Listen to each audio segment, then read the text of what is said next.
नमस्कार दोस्तों, मिस्टर दास रिएक्शन के और एक नए रिएक्शन वीडियो में मैं आपको स्वागत करता हूं। मैं हूं विक्रम और आज हम देखने वाले हैं गौरव ठाकुर यूट्यूब चैनल का वीडियो है और वीडियो का टाइटल है why Turkey betrayed friend Pakistan to support India, Pak's big failure at G20। ठीक है दोस्तों, और चलो अभी वीडियो को स्टार्ट करते हैं और वीडियो में गौरव भाई क्या बोलते हैं क्या नहीं, और हमारा रिएक्शन हम वीडियो के लास्ट में देते हैं। और ओरिजिनल वीडियो का लिंक मेरा वीडियो डिस्क्रिप्शन में है और आप जाके ओरिजिनल वीडियो को भी देख सकते हैं और ओरिजिनल चैनल को भी सब्सक्राइब कर सकते हैं। और प्लीज़ प्लीज़ प्लीज़ मेरा चैनल को भी ज़रूर सब्सक्राइब करें और मेरा वीडियो अच्छा लगता है तो लाइक करें, शेयर करें एंड कमेंट करें। चलो दोस्त, अभी वीडियो शुरू करते हैं। इतिहास में कह लो पहली बार हो रहा है टर्की ओपनली ब्रेजनली पाकिस्तान के अगेंस्ट जाकर इंडिया को सपोर्ट कर रहा है। मई 10, 2023 को G20 की यूथ समिट Y20 में पाकिस्तान को एक मेजर सेटबैक मिला। यह मीटिंग जम्मू एंड कश्मीर के श्रीनगर में हुई थी, एक ऐसे एरिया में जो पाकिस्तान के हिसाब से डिस्प्यूटेड टेरिटरी है। लेकिन इस मीटिंग को पाकिस्तान के सबसे बड़े एलाय टर्की ने अटेंड करके पाकिस्तान और पूरे दुनिया को इंडो टर्किश रिलेशंस का एक क्लियर मैसेज दे दिया। इस मूव से पाकिस्तान इतना बिट्रेड फील कर रहा है कि उसके फॉरेन मिनिस्टर बिलावल भुट्टो ने इंडिया को इंटरनेशनल लेवल पर यह धमकी तक दे दी कि पाकिस्तान भारत को सही वक्त पे इसका ऐसा जवाब देगा कि वो याद रखेगा, क्योंकि इस सिचुएशन के डायनामिक्स ही काफी इंटरेस्टिंग है। चाइना ने अपने एलाय पाकिस्तान का सपोर्ट करते हुए Y20 समिट को बॉयकॉट तो किया, लेकिन टर्की ने काफी अनएक्सपेक्टेडली अपने वेस्टेड इंटरेस्ट सामने रखकर ये मीटिंग अटेंड कर लिया। अब पाकिस्तान अपने दोस्त को ऐसे इंडिया के पास जाते हुए देखकर चुप थोड़ी ना बैठने वाला। उसने अपने मिलिट्री और इंटेलिजेंस की मदद से G20 को अनसक्सेसफुल बनाने का प्राइम एजेंडा भी बना लिया है, जिसके लिए उनका एक फुल प्रूफ प्लान भी रेडी है। किया रिपोर्ट्स के हिसाब से तो ISI ने 22 मई से 24 मई तक श्रीनगर में होने वाले G20 टूरिज्म मीटिंग को अपना D-Day बनाया है। अपने इस एंटी इंडिया कॉन्स्पिरेसी को पूरा करने ISI अब कलेक्टिव फ्रंट से अटैक करने की तैयारियां कर रहा है। और जी न्यूज की रिपोर्ट की अगर माने तो कुछ पाकिस्तानी टेररिस्ट अब LOC के पास वाले आर्मी लॉन्च पैड्स के नजदीक पहुंच भी चुके हैं, जिन्हें धीरे धीरे करके इंडिया के अंदर इन्फिल्ट्रेट किया जाएगा,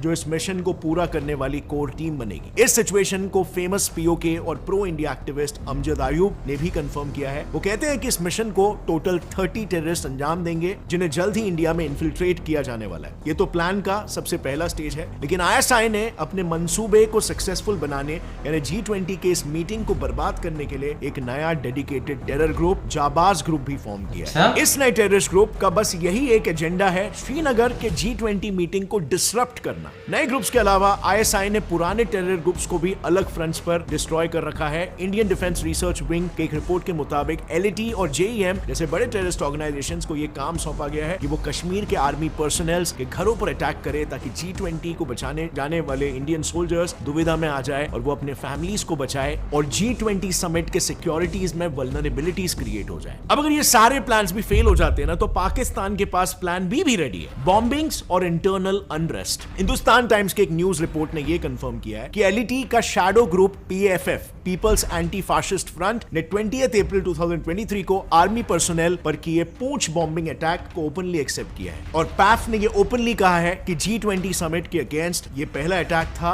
और ऐसे और भी अटैक्स आगे आने वाले हैं। बट फ्रेंड्स, यहां पर मैं आपको यह भी बता दूं कि बॉम्बिंग्स के साथ ISI ने कश्मीरी सेपरेटिस्ट को भी काम पर लगा दिया है, ताकि जम्मू एंड कश्मीर की इंटरनल हार्मनी भी डिस्ट्रप्ट होने लगे। इस काम में उनकी मदद टेररिस्ट यासीन मलिक की JKLF कर रही है। JKLF ने पूरे जम्मू एंड कश्मीर में 22 से 24 मई तक स्टेट वाइड प्रोटेस्ट और कंप्लीट स्ट्राइक करने के लिए अपील की है, जिससे कि आर्मी पेटी अटैक्स, बॉम्बिंग्स और पब्लिक ऑर्डर में उलझ जाए और दुनिया के सामने कश्मीर वापस से एक अनस्टेबल एरिया दिखाई दे। अब पाकिस्तान का इस तरीके से कश्मीर इलाके में इंस्टेबिलिटी फैलाने के पीछे का रीजन सिंपल है। अगर इतना प्रोमिनेंट इंटरनेशनल इवेंट श्रीनगर में होगा जिसमें सभी बड़े बड़े देश प्रेजेंट रहेंगे, इससे एक क्लियर मैसेज जाता है कि वो कंट्रीज भी कश्मीर को इंडियन टेरिटरी का इंटीग्रल पार्ट मानते हैं, और ऐसा हुआ भी। और ऊपर से इस इवेंट में अपने दोस्त टर्की को देखकर पाकिस्तान को सहा ही नहीं जा रहा। मगर यहाँ पर सबसे इंपॉर्टेंट सवाल तो ये आता है कि अब ऐसा क्या हो गया कि अर्डोगान इंडिया के पास आ रहा है और पाकिस्तान से थोड़ा दूर। तो इस चीज के पीछे ना एक नहीं बल्कि 4 मेजर रीजंस है। Number 1, United political front. अब आप में से बहुत से लोग जानते होंगे कि टर्की में इलेक्शंस चल रहे हैं। वहां के ऑपोजिशन पार्टीज ने एक United front table of 6 form कर लिया है, जिसमें टोटल 6 पार्टीज हैं। ये अब मिलकर एकजुट होकर अर्डोगान की 20 साल से चलती आ रही पोजीशन को चैलेंज कर रहे हैं। एंड सरप्राइजिंगली कर्ड्स, जो पूरे पॉपुलेशन का 20% हिस्सा है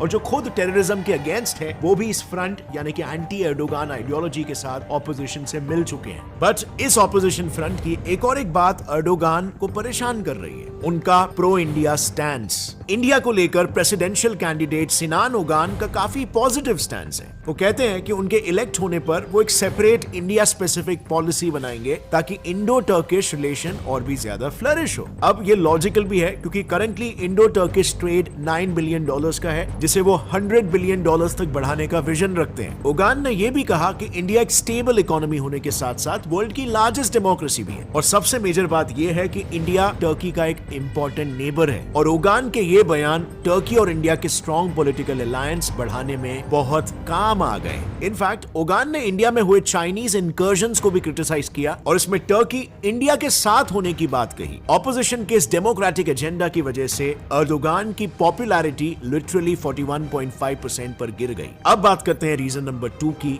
जो है अर्थक्वेक्स। अर्दोगान के इस घटते पॉपुलैरिटी को और कम करने के लिए टर्की में डेडली अर्थक्वेक्स आ गए, जिसमें 50,000 लोगों की मौत हुई। इसी दौरान वहां के लोगों का यह भी कहना है कि उनकी सरकार ने उन्हें ऐसे ही अनअटेंडेड छोड़ दिया। हिटेड एरियाज में कोई रेस्क्यू टीम भी पहुंच नहीं सकी और इस वजह से कैजुअलिटीज बढ़ गए। मगर वहीं पर इस डिजास्टर से बचाने इंडिया ने एक अलग स्पेशल रेस्क्यू ऑपरेशन दोस्त को इनिशिएट किया था, जिससे टर्की में इंडिया का सॉफ्ट पावर और भी बढ़ गया। Reason number 3, economic crisis.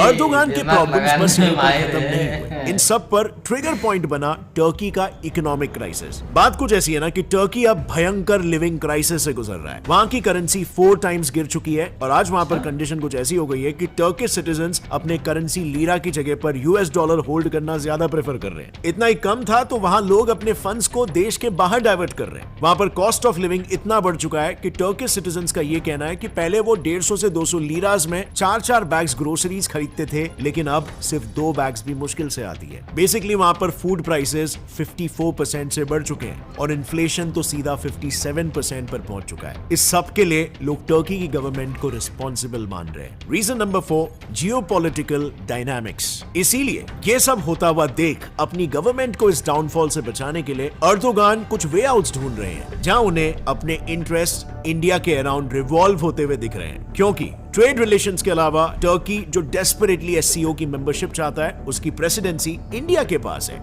यानी बिना इंडियन अप्रूवल के वो इसे ज्वाइन ही नहीं कर सकता। साथ ही अब रिसेंटली इंडिया ने टर्की के नेबरिंग कंट्री साइप्रस के साथ एक सिक्योरिटी पार्टनरशिप डील साइन कर ली है, जो टर्की के लिए एक मेजर सेटबैक है। और जहां पर पहले इस्लामिक इंटरेस्ट के लिए वो पाकिस्तान को सपोर्ट कर रहा था, आज उसी के इकोनॉमिक कंडीशन की वजह से वो देश टर्की के इंटरेस्ट के लिए बिल्कुल भी रेलेवेंट नहीं रहा और इस वजह से टर्की ने अब पाकिस्तान को सपोर्ट करना कम कर दिया है। इस पूरे इंटरनल और जियोपॉलिटिकल नीड्स को समझते हुए अर्दोगान भी अब काफी हद तक प्रो इंडिया स्टैंसेस लेने लगा है, जिसकी शुरुआत पिछले साल से हुई जब SCO समिट के साइडलाइंस पर दोनों कंट्रीज के PM कई सालों बाद मिले। इसे कंफर्म किया former Indian ambassador to Turkey Sanjay Panda ने, जो खुद 2022 तक इन ऑफिस थे। उन्होंने ये भी रिवील किया कि अब दोनों कंट्रीज के बीच कई सालों बाद काफी फॉरेन ऑफिस कंसल्टेशंस यानी डिप्लोमेटिक मीटिंग्स भी होने शुरू हो गए। इस रिलेशन को दुनिया के सामने और भी स्ट्रॉन्ग दिखाने का काम टर्किश फॉरेन मिनिस्टर ने किया, जब लास्ट मंथ के G20 मीट में उन्होंने ओपनली ये कह दिया कि UN में हेजीमनी रिफॉर्म्स की जरूरत है। अब ये सेम स्टैंसेस इंडिया कई सालों से रखते आया है और इन्हीं सारे एक्शन से टर्किश गवर्नमेंट अब प्रो इंडिया स्टैंस ले रही है। मगर अर्दोगान को इस इलेक्शन में कांटे की टक्कर मिल रही है और ये अच्छा खासा चांस है कि शायद इस बार अर्दोगान इलेक्ट होके ना भी आए, क्योंकि अर्दोगान ने करीब 49.51% वोट्स हासिल किए, जबकि दूसरी ओर कंटेंडर केमाल किलिकदारोग्लू ने 44.8% हासिल किए। बट यहाँ पर किंग मेकर का काम कर सकते हैं सिनान ओगान, जिन्होंने 5.17% वोट्स हासिल किए। अब बॉल यहाँ पर सिनान ओगान के कोर्ट में है। वो जिसके साथ कोलिशन करना चाहेंगे बाजी वही मारेगा। और यहाँ पर ओगान अगर अपने वैल्यूज को लेकर काफी इंटेग्रल रहे तो शायद वो अर्दोगान को चूज ना करे, क्योंकि दोनों के आइडियोलॉजीज में अच्छा खासा अंतर है। अर्दोगान की पॉलिटिक्स ज्यादा रिलीजियस है तो वहीं पर ओगान की सेक्युलर। पर इस पर आगे क्या होता है और एंड मोमेंट पे बाजी कैसे पलटती है ये तो वक्त ही बताएगा। But anyway friends, Indian context में अगर देखें तो अगर नई सरकार आती है तो ये इंडिया के लिए काफी बेनिफिशियल हो सकता है। जैसे for example benefit number 1, checkmating Pakistan and PoK मामला। सो अभी भी टर्की की करंट गवर्नमेंट ने कई बार यूएन असेंबलीज में कश्मीर इशू को लेकर प्रो पाकिस्तानी स्टेटमेंट्स दिए। वहीं पर ऑपोजिशन पार्टी ज्यादा वेस्ट ओरिएंटेड है, यानी पीओके में जो टर्की स्पॉन्सर्ड सेपरेटिज्म है वो सारे इस नए गवर्नमेंट के अंडर कम हो सकते हैं। इससे उस रीजन की स्टेबिलिटी काफी हद तक बढ़ जाएगी। Benefit number 2, no internal disturbance. India में से कई रेडिकलिस्ट ग्रुप्स है जो टर्की स्पॉन्सर्ड है और वो इंडिया के इंटरनल सिक्योरिटी को थ्रेट पहुंचाते हैं। मगर ये नई गवर्नमेंट आने से ये सारी चीजें रुकने के काफी हाई चांसेस है, क्योंकि वो अपने पैन इस्लामिक एजेंडा से हटकर अपने नए सेक्युलर एजेंडाज लाएंगे। Benefit number 3, economical boost. तीसरा बेनिफिट ये होगा कि जैसे मैंने बताया ऑपोजिशन पार्टी डेमोक्रेसी ओरिएंटेड है और वो पावर में आते ही सबसे पहले इकोनॉमी सुधारने पर ध्यान देगी, जिसके लिए वो इंडिया के साथ काफी सारे डील साइन कर सकते हैं। जैसे वेस्ट एशियन रेल लिंक जो सऊदी अरेबिया, रशिया और इंडिया के बीच है, और जिससे इंडिया को वेस्टर्न वर्ल्ड का रेल एक्सेस मिलेगा और इसमें टर्की के जुड़ने से रूट काफी इजी हो जाएगा। रिसेंटली इसी के डिस्कशन के लिए हमारे एनएसए अजीत डोवाल भी सऊदी अरेबिया गए थे और शायद टर्की में नए गवर्नमेंट के आने से ये पॉसिबिलिटी भी ओपन हो सकती है। तो अब ओवरऑल इससे ये समझ सकते हैं कि जियोपॉलिटिक्स में सारे कंट्रीज अपने वही स्टैंसेस रखते हैं जो उनके नेशनल इंटरेस्ट में हो, और इसीलिए अब शायद टर्की भी मजबूरन होकर इंडिया की तरह कुछ जगहों पर अपनी नॉन अलाइंड पॉलिसी दिखा रहा है। मुझे ऐसा लगता है कि टर्की का ये डिसीजन उसकी इकोनॉमी को बचाने के लिए भी हेल्प करेगा, मगर वही इंडिया को हर मूव पर थोड़ा सा स्केप्टिकल रहना जरूरी है, क्योंकि टर्की के पास्ट एक्शंस को हम भुला नहीं सकते। अब आपको क्या लगता है फ्रेंड्स इस बारे में? नीचे कमेंट्स में जरूर बताना। जाने से पहले मैं आपको यह भी बता दूं कि इंडिया एक और एक जगह पर मैसिव रोल प्ले कर रहा है, जिससे शायद उस कंट्री के पॉलिटिकल अलायंसेस भी चेंज हो सकते हैं। इस टॉपिक को मैंने इस वीडियो में डिटेल में कवर किया है, जिसे आप इस वीडियो पर क्लिक करके देख सकते हो। और आज का वीडियो अगर आपको पसंद आया, कुछ भी नया सीखने मिला, एक लाइक। ठीक है दोस्तों, वीडियो यहाँ पे खत्म हो गया है। मैं फास्ट बताऊँ जो अर्दोगन के बारे में, वो प्रो इस्लामिक है। मतलब वो ओनली वो जैसे कि इस्लाम का जो भी है रिलीजियस के उसी के ऊपर ही बिलीव रखते हैं। वो सेकुलर पर बिलीव नहीं रखते हैं। लेकिन उनका जो नया है वो जो उनका अपोजिशन है वो सेकुलरिज्म में, लेकिन वो डेमोक्रेसी अच्छा है ना, डेमोक्रेसी रिलीजन से अच्छा है, वो उसी में बिलीव करते हैं। क्योंकि अभी टर्की का हालत बहुत ख़राब है और अब तो मालूम नहीं है, लेकिन वही अर्दोगन ने ही उनके टर्की में रूल लाया था कि जो भी 50% वोट जिसका होगा वही उनका प्रेसिडेंट बन सकता है। और अभी अर्दोगन का तो कम है, उसका ही कम है। वो जो बीच में उनका नाम क्या है वो तो मैं भूल गया, अभी जो अब्बास भाई बता रहे थे, वो जिसी को वोट देंगे होगा। मेरे को इतना लगता है अर्दोगन का अभी खेल खत्म हो गया है, अर्दोगन अभी नहीं जीतेंगे।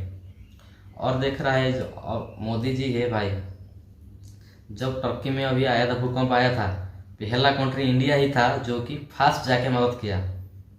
उनका जो टर्की का जितना भी आवाम है, जो भी लोग है, उनका भी एक इमोशन के ऊपर ये हुआ कि नहीं, इंडिया हमारा गवर्नमेंट इतना इंडिया को इतना खराब बोलता है कि कुछ बोला है, लेकिन इंडिया देखो, उनका दिल देखो कि हमको ऐसे हमारा इतना मुश्किल घड़ी में हम हमारे साथ में खड़े हैं। वो मोदी जी, उनका दिमाग तो वो चलता रहता है, वो तो किसको कैसे मेंटेन करना है मोदी जी को पूरा बराबर मालूम है। ठीक है। और अभी एक बात मेरे को गजब लगा, अभी जो G20 का जो टूरिज्म मीटिंग है, पाकिस्तान जो ये सब कर रहा है, उनका जो आतंकवादी ग्रुप है वो भी दे रहे हैं, तो इंडिया इसको इंटरनेशनल लेवल पे उठाता क्यों नहीं है, क्यों उठा नहीं रहा है? इंटरनेशनल लेवल पे उठाएगा तो पाकिस्तान के ऊपर प्रेशर आ जाएगा, हो सकता है कुछ, देखते हैं क्या। तो मेरे तो ऐसा तो इतना बड़ा मीटिंग कर रहा है इंडिया, मतलब कुछ ना कुछ तो सोच के कर रहा है, कुछ ना कुछ तो क्या होगा। ऐसे नहीं कि वो कश्मीर कर देगा। ठीक है, देखते हैं। वीडियो को तो इंफॉर्मेटिव था और अच्छा कुछ जानने के लिए भी बहुत कुछ मिला। और आज वीडियो को यहीं पे वाइंड अप करते हैं। और लास्ट में बता दे रहा हूँ, मेरा चैनल को आप सब्सक्राइब नहीं किए हैं तो प्लीज़ मेरा चैनल सब्सक्राइब कीजिए और मेरा वीडियो अच्छा लगता है तो प्लीज़ मेरा वीडियो को लाइक कीजिए और शेयर कीजिए और कमेंट कीजिए कि मैं कौन सा टॉपिक के ऊपर वीडियो लेके आऊँ, कौन सा वीडियो के ऊपर रिएक्शन दूँ। ठीक है दोस्तों, आज के लिए इतना ही। आपके साथ मिलना होगा और एक नया सा वीडियो में। तब तक के लिए जय हिंद, जय भारत, जय जगन्नाथ।